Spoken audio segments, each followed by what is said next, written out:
ओम नमः शिवाय. आपल्याला ओढ लागली आहे महाशिवरात्रीची. शंभू महादेवाचा आहे महाशिवरात्री. आणि त्या महाशिवरात्रीला आपण यज्ञ करणार, महाभिषेक करणार. आपल्याला शिवाची अनुभूती येणार.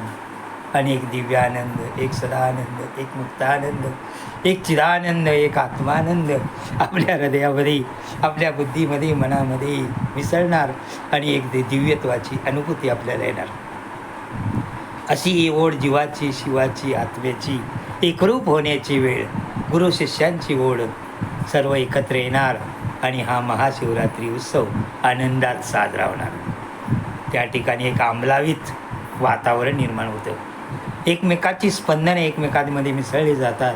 आणि जी वाईट स्पंदनं आता निघून जातात आणि चांगली स्पंदनं त्या ठिकाणी शोषली जातात. आणि एक दिव्यत्वाची अनुभूती आपल्याला येते. एक सदानंद, एक मुक्तानंद, एक चिदानंद, एक आत्मानंद आपल्याला प्राप्त होतो. आणि हा आत्मानंद, शिवाची अनुभूती, जीवाची अनुभूती, आत्म्याची अनुभूती शरीरामध्ये हा प्राप्त होते. आणि एक सदानंद, एक मुक्तानंद, एक चिदानंद, एक आत्मानंद प्राप्त होतो. याची ओढ मला लागलेली आहे. अनेक जण सप्त्याला येतात, त्यांनासुद्धा असते ओढ. आणि ती आर्जावून इथे येतात, भेट देतात, आश्रमाला प्रसाद घेतात आणि जातात. असा हा महाशिवरात्रीचा उत्सव आपल्याकडं 14, 15 आणि 16 3 दिवस होणार आहे. आणि हा उत्सवाची तयारी चालू आहे. आपण सर्वांनी यावं, या उत्सवामध्ये सहभागी व्हावं. या वेळेला या ठिकाणी शिवदीक्षा देण्यात येणार आहे. गुरुदीक्षा प्रत्येक वर्षाप्रमाणे तर मिळेल.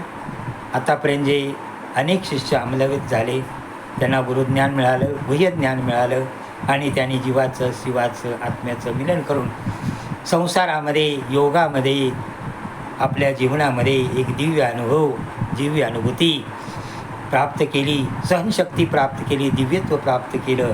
आणि ही प्राप्त होणारी शक्ती आपल्याला ह्या ठिकाणी मिळेल. योग मार्गामध्ये ज्यांना पुढे जायचं आहे, चैतन्य प्राप्त करायचं आहे, खरंच सुख प्राप्त करायचं आहे, शाश्वत चैतन्य प्राप्त करायचं आहे, अशाने त्या ठिकाणी बिन बोलता सगळं मिळणार आहे.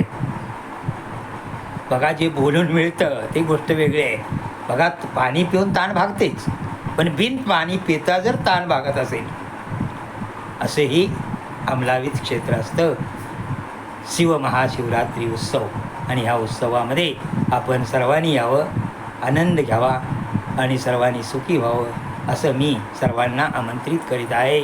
की परमपूज्य हनुमंत महाराज आश्रम कळंबे येथे आपण या ठिकाणी यावं आणि महाशिवरात्रीच्या उत्सवामध्ये सहभागी व्हावं. ओम नमः शिवाय.